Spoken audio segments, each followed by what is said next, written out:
Bonjour frères et sœurs, nous voici arrivés au mercredi 25 novembre et nous fêtons Sainte Catherine d'Alexandrie et nous sommes heureux d'entendre les propositions qui nous sont permises pour célébrer l'Eucharistie et donc vous pouvez vous retrouver désormais dans les églises de votre chère paroisse du Christ Sauveur.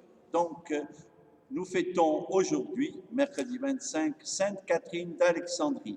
Elle est la sainte patronne des jeunes filles et des philosophes, l'une des plus célèbres martyrs des premiers siècles, la plus jolie et la plus savante des jeunes filles de tout l'Empire, mystiquement fiancée à la sagesse éternelle qui lui fait écarter avec succès les objections apportées contre la foi par les philosophes chargés de la convaincre de l'inanité du christianisme. Une sainte dont la légende a dévoré l'existence historique recouverte de broderies fabuleuses, car elle est surtout connue pour cette légende qui l'a fait mourir déchiquetée par 4 roues armées de pointes et de scies.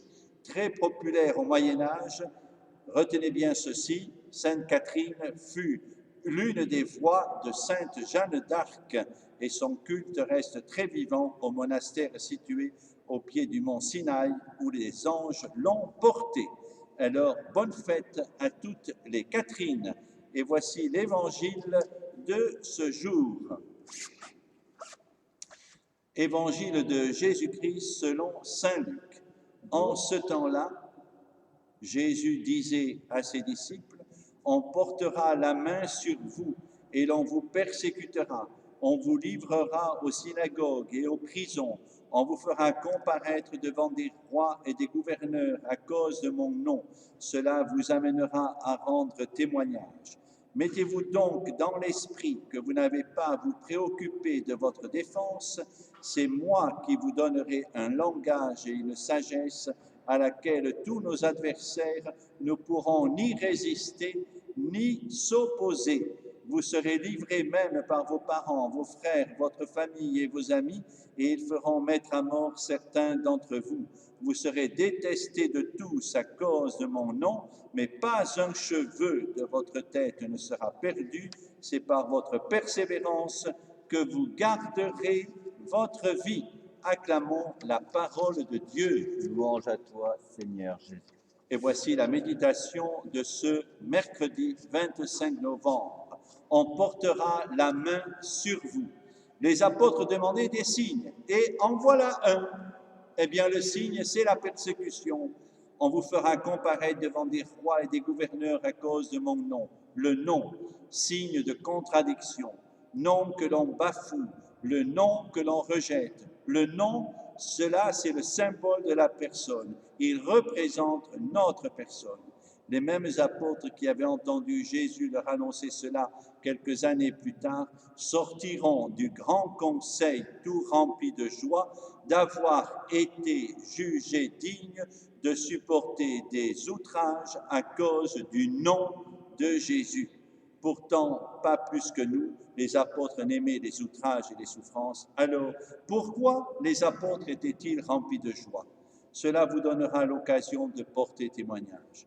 Et l'apôtre Saint Paul redira souvent combien ces emprisonnements lui ont servi à évangéliser. C'était un moyen paradoxal de s'adresser aux plus hautes autorités de son temps. Des païens influents entendaient ainsi parler de Jésus, ainsi que les juges et les gardiens de prison. Est-ce que nous avons le même optimisme que l'apôtre Saint Paul? Est-ce que je sais utiliser des situations apparemment désavantageuses comme occasion de dire la bonne nouvelle? Et en ce temps-ci, nous avons vraiment, frères et sœurs, une très bonne occasion d'annoncer le Christ. Témoigner, être témoin dans le procès que le monde d'aujourd'hui et de tous les temps fait à Jésus, me présenter comme témoin de la défense du Christ Seigneur, mais aussi de la défense de l'Église qui est le corps du Christ. Mettez-vous dans la tête que vous n'avez pas à préparer votre défense. Et oui, devant tous les tribunaux de l'Empire, on n'y comprendrait rien.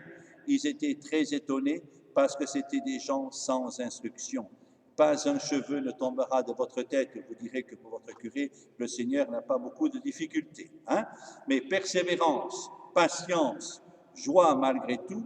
Est-ce que je crois qu'en allant vers ma fin, je vais vers la vie?